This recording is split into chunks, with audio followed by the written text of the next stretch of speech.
there will come a point, I believe, where in a general currency collapse, real asset values will detach themselves from the declining value of money. In other words, property, you'll see property prices stabilize at some stage and then rise.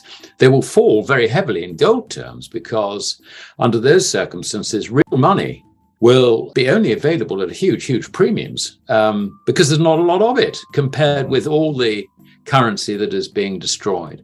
So I think, Daryl, the answer to your question is yes, I do see further substantial falls in stock markets because not only are we not done with the rise in government bond yields around the world, but they are going to rise considerably further, and that's going to create even more difficulties for governments whose budget deficits are going to increase very substantially as a result of the contraction of bank credit, which I think we've discussed before. Bank credit is what all GDP transactions are settled in. Therefore, when you see changes in GDP, it's not necessarily reflecting, improvements in the economy or recession, deterioration in the economic outlook, whatever it might be.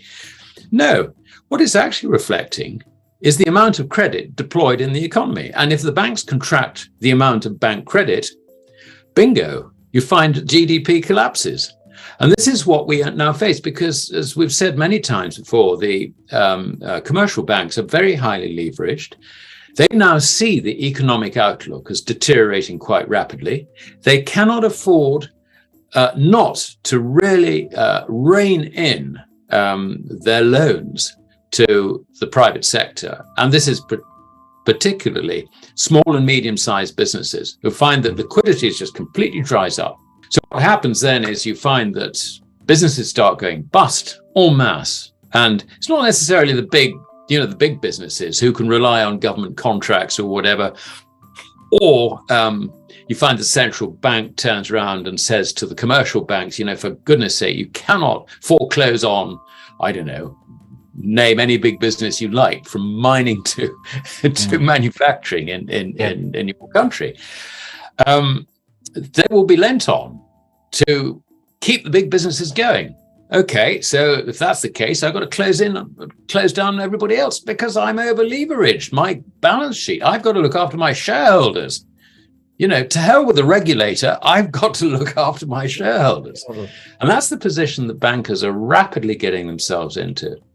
So we can see that with credit withdrawn from the economy, this is commercial bank credit being withdrawn from the economy, we face not only sharply rising prices as a result of the falling purchasing power of our currencies, but a falling GDP as well. Now, this is a lethal combination as far as the authorities are concerned, because this is reflected in rapidly increasing budget deficits, which have to be financed.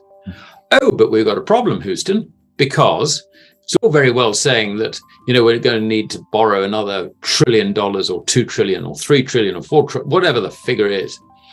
But this is on rising bond yields. The market is not going to let us have this, to finance this at the levels to which we have become accustomed.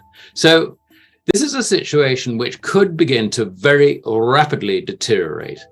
And under those circumstances, I would not hold any equities, nor would I hold any fixed interest bonds. There is only one thing to do, and that is to try and get as much as you can out of the fiat currency paradigm and hold real money, which is metallic gold and silver. When it comes to the $50,000, I'd rather look at it differently from John in that respect. I think that has to be a guess on his part. It's sort of penciling in a number. But we know that the Americans are anti-gold and pro-dollar, and good reasons why they should be, because they've promoted it to be the world's reserve currency. Everything is traded in dollars. But the reason they will have to towel on is really very, very simple. With the dollar collapsing under what is sort of commonly termed hyperinflation, but I think a better description is just complete loss of credibility and purchasing power. Under those circumstances, the only way they can stabilize it would be to go back to accept that really is gold, and they need to anchor the dollar to gold. Mm-hmm. I think it's quite possible that you might see the dollar go down to the point where they're considerably more than 50,000 to an ounce of gold. I really don't know. I mean, that is ahead of us, but there are going to be extreme difficulties, I think, for the Western fiat money establishment, fiat currency establishment, extreme difficulties for them to accept the reality of the situation. And it's going to be different for different countries. I mean, Canada has sold all its gold, got none at all. Britain, under Gordon Brown, sold 2/3 of its gold, which wasn't very clever. And so far as I'm aware, the Treasury has made absolutely no attempt to recover any of the gold that it lost at under $300 an ounce, by the way. Mm. I mean, some countries, bizarrely, seem to have quite a lot of gold. I mean, places like Turkey, whose currency is collapsing. Yeah.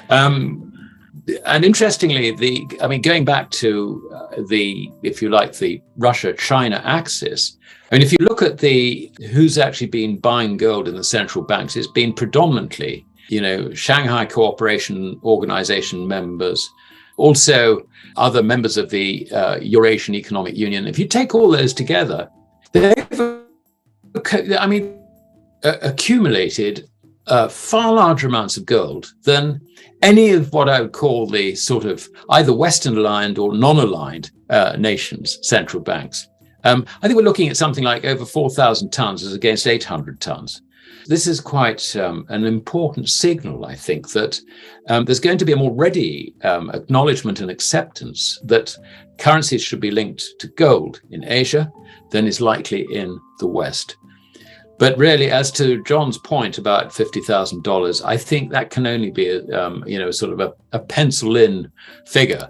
I don't know whether he looked, say, at the quantity of money supply relative to gold ounces held by the US government.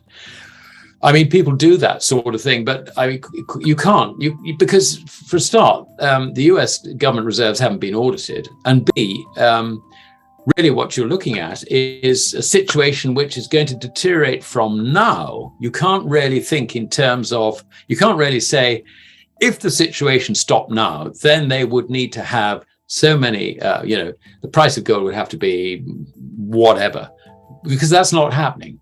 This is, we're getting a rapidly deteriorating and accelerating deteriorating condition for fiat currencies. So we cannot guess what the outcome will be in that sense. But what I can tell you is that they will have to go back to accepting that gold is money and all the rest is credit.